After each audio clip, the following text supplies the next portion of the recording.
Graça e paz, queridos irmãos. Mais uma vez estamos nesta manhã compartilhando a palavra do Senhor e gostaríamos de estar falando a respeito de um texto que está lá em Mateus capítulo 14, versículo 22 até o versículo 34, sobre o tema Jesus compelindo seus discípulos a uma grande tempestade. Vamos ler então, eu convido você a abrir a sua Bíblia e acompanhar comigo esse texto. Mateus capítulo 14, do versículo 22 até o versículo 34. Diz assim o texto: Logo a seguir, compeliu Jesus os discípulos a embarcar e passar adiante dele para o outro lado, enquanto ele despedia as multidões. E, despedidas as multidões, subiu ao monte a fim de orar sozinho. Em caindo a tarde, lá estava ele só. Entretanto, o barco já estava longe a muitos estádios da terra, açoitado pelas ondas, porque o vento era contrário. Na quarta vigília da noite, que é entre as 3 da manhã e as 6 da manhã, foi Jesus ter com eles andando sobre o mar. E os discípulos, ao verem-no andando sobre as águas, ficaram aterrados, espantados, apavorados, e clamaram: É um fantasma! E tomado de medo, gritaram. Mas Jesus imediatamente lhes disse: Tende bom ânimo, sou eu, não temais. Respondendo-lhe Pedro, disse: Se és tu, Senhor, manda-me ir ter contigo sobre as águas. E ele disse: Vem. E Pedro, descendo do barco, andou sobre as águas e foi ter com Jesus. Reparando, porém, na força do vento, teve medo, e começando a submergir, gritou: Salva-me, Senhor! E prontamente Jesus, estendendo a mão, tomou-o e lhe disse: Homem de pequena fé, por que duvidaste? Subindo ambos para o barco, cessou o vento, e os que estavam no barco o adoraram, dizendo: Verdadeiramente és filho de Deus. Então, estando já no outro lado, chegaram à terra em Genezaré. Vamos orar? Pai querido, obrigado a Deus por este dia, mais um dia que o Senhor nos concede, ó Deus. Temos experimentado, ó Deus, cada dia a Tua bênção, a Tua proteção, o Teu cuidado. Temos, ó Deus, sentido que o Senhor tem nos guardado, livrado de todo mal, ó Pai. Obrigado, Senhor, por isso. Agora te pedimos, ó Deus, ao lermos o texto da palavra do Senhor, ó Pai, queremos te pedir que o Teu Espírito Santo possa estar, ó Pai, nos ensinando, nos instruindo nesta palavra. É a nossa oração, ó Deus, que oramos em nome de Jesus. Amém e amém. Queridos, Jesus compelindo seus discípulos a uma grande tempestade. Este é o tema que nós queremos compartilhar com você nesta manhã. Neste texto, vemos que Jesus deu uma ordem aos seus discípulos. O texto diz que Jesus os compeliu. Compelir é coagir, obrigar, forçar. Jesus sabia o que estava fazendo. Jesus tem propósitos para as nossas vidas que desconhecemos, mas Ele quer que o conheçamos e a seus planos cada dia mais. Talvez você não esteja entendendo bem tudo isso que está acontecendo, tudo isso que estamos vivendo.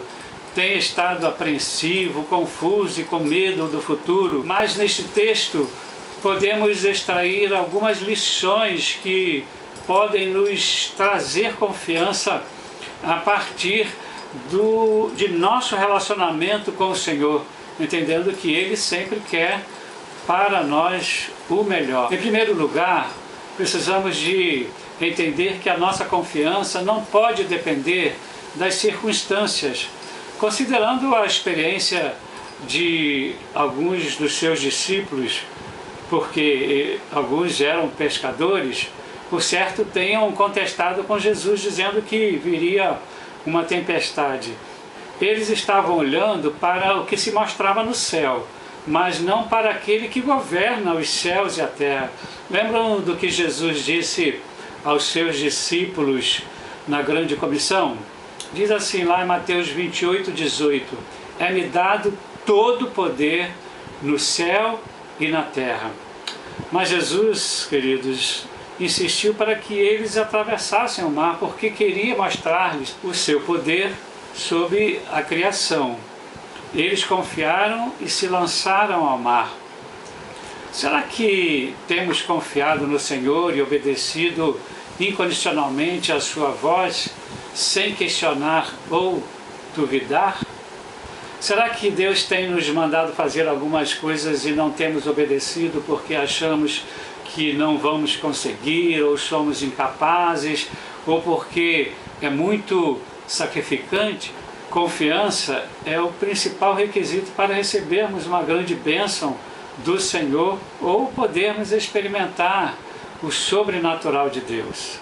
Podemos ver também, em segundo lugar, que para confiarmos incondicionalmente no Senhor, precisamos buscar um relacionamento constante com Deus através da oração. Nesse texto mesmo, vemos que o próprio Senhor Jesus nos dá exemplo da importância da oração. No versículo 23 diz: e, despedidas as multidões, subiu ao monte a fim de orar sozinho. A fim de orar. O Senhor Jesus subiu aquele monte para orar, para que ele pudesse estar em comunhão, em relacionamento com o Pai. Jesus vivia continuamente em comunhão com o Pai. Ele buscava sempre fazer a vontade do Pai. Lá em João 6,38, o próprio Senhor Jesus diz: pois eu desci do céu não para fazer a minha vontade, mas a vontade daquele que me enviou. Tenha certeza de uma coisa: sempre que Deus lhe der uma ordem para avançar, uma promessa, um sonho, uma tomada de decisão, os ventos lhe serão contrários e você será açoitado pelas ondas. Algo que nos chama a atenção neste texto é que Jesus sabia o que eles estavam passando e queria tão somente que eles confiassem nele. Vemos nesse texto que pelo menos 4 daqueles seus discípulos eram pescadores: Pedro, André, Tiago, João.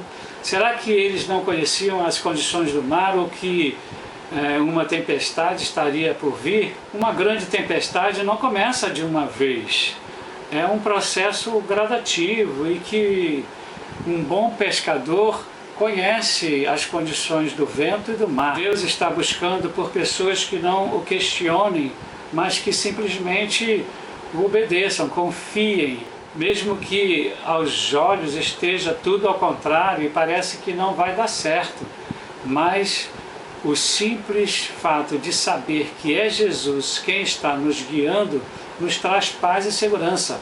Ele está conosco todos os momentos e sabe muito bem como estamos passando, como está lá em Marcos 6,48, quando o escritor vai também falar a respeito deste acontecimento. Lá em Romanos, no capítulo 8, no versículo 34, Paulo vai falar que o Senhor ora e intercede por nós. Diz assim o texto: quem é que condena?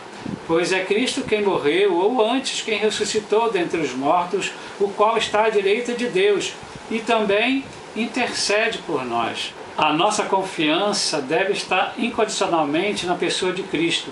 Um bom exemplo está narrado lá em Lucas, no capítulo 5, quando fala a respeito da pesca maravilhosa. No versículos 4 até o 6 diz assim: quando acabou de falar, disse a Simão: faze-te ao largo e lançai as vossas redes para a pesca. Ao que disse Simão: mestre, trabalhamos a noite toda e nada apanhamos, mas sobre tua palavra lançarei as redes. Feito isto, apanharam uma grande quantidade de peixes, de modo que as redes se rompiam. Queridos, quando estamos sobre as ordens, sobre a palavra do Senhor, nada pode impedir-nos de chegarmos ao nosso contento. e precisamos crer que o Senhor está sobre todas as coisas, no governo de todas as coisas. Em terceiro e último lugar, precisamos aprender também nesse texto que o Senhor quer que experimentemos o sobrenatural de Deus. No meio de uma tempestade, podemos experimentar, sim, o sobrenatural de Deus. Em uma ordem só, Ele muda a nossa sorte, transforma o nosso choro em riso. Basta apenas confiarmos nele. Somente Pedro, dentre todos, experimentou o sobrenatural de Deus, porque ele foi ousado. Lá em 2 Timóteo, no capítulo 1, versículo 7, diz: pois Deus não nos deu espírito de covardia, mas de poder, de amor e de equilíbrio. Pedro não ficou somente como os outros, tremendo e apavorado no barco, mas ele fitou os seus olhos em Jesus em meio àquela tempestade e teve uma experiência maravilhosa. Depois vemos que ele oscilou na fé e começou a afundar, mas lá estava a mão de Jesus estendida para salvá-lo. Temos que, tão somente, queridos, crer que Jesus está conosco no meio das nossas tempestades, sejam elas físicas, espirituais, emocionais, financeiras ou outras. E mesmo que pareça que estamos afundando como Pedro, basta clamar como ele fez: Senhor, salva-me. E o que aconteceu nós já sabemos. Os dois subiram no barco, a tempestade acalmou-se e chegaram à terra de Genezaré, conforme está lá no versículo 34. Estamos passando por uma tempestade, mar bravio, vento contrário? Sim, mas se confiarmos incondicionalmente em Deus, buscarmos em oração, entendermos o propósito de Deus, experimentaremos o sobrenatural de Deus. Vamos orar? Pai querido, obrigado a Deus por mais um dia que o Senhor nos acrescenta. Deus, temos vivido cada dia, ó Pai, na esperança de uma vitória, ó Deus, de transpormos este mar, ó Pai, e ó Deus, confiamos que o Senhor sempre estará olhando para nós, guardando-nos, ó Pai, livrando-nos, ó Pai, de todo o mal. Muito obrigado a Deus, porque estamos já, ó Pai, no meio deste mar, passando, ó Deus, para o outro lado, ó Deus, para alcançarmos, ó Deus, a nossa vitória. Muito obrigado, Senhor, porque podemos ver a Tua mão cada dia, ó Deus, nos guardando. Fica conosco, Senhor, fala, Senhor, nestes dias, ó Deus, profundamente ao nosso coração, para que saibamos que o Senhor está controlando todas as coisas. Pai, queremos te pedir que o Senhor possa visitar cada um dos teus servos, Deus, nas suas casas, nos seus trabalhos, ó Deus, aqueles que têm saído, ó Pai, porque precisam de trabalhar. Te pedimos, ó Deus, que o Senhor continue guardando-os. Ó Deus, se algum deles for, ó Pai, infectado, que o Senhor possa curá-los, Senhor, de imediato, ó Pai. Queremos te pedir, ó Deus, que o Senhor esteja guardando, então, cada um, ó Deus, suas famílias. Abençoa, Senhor, esta nação. Desvia, Senhor, de nós este coronavírus, Senhor. Ó Deus, abrevia estes dias, Senhor. Dá-nos a Tua bênção, Senhor. Vem, ó Deus, sobre as ondas, ó Pai, socorrer-nos, ó Pai. Neste dia, ó Deus, queremos te pedir que o Senhor possa estar gravando esta palavra no nosso coração, para que nós nunca tenhamos dúvidas de que o Senhor está conosco, ó Pai. Fica, Senhor, com o Teu povo, com esta nação, ó Deus. Te pedimos, ó Pai, agora pelos governantes, ó Deus. Sabemos que temos vivido também um momento de crise política, ó Pai, mas nenhum governador, nenhum dirigente, ó Pai, está lá a não ser, ó Deus, porque o Senhor assim permitiu. Deus, então te pedimos, ó Pai, traz paz, traz, ó Deus, tranquilidade neste tempo para nós, os teus servos. É a nossa oração, ó Deus, que oramos em nome de Jesus. Amém e amém. Amém, queridos. Confie no Senhor, busque o Senhor e você vai experimentar o sobrenatural de Deus. Amém.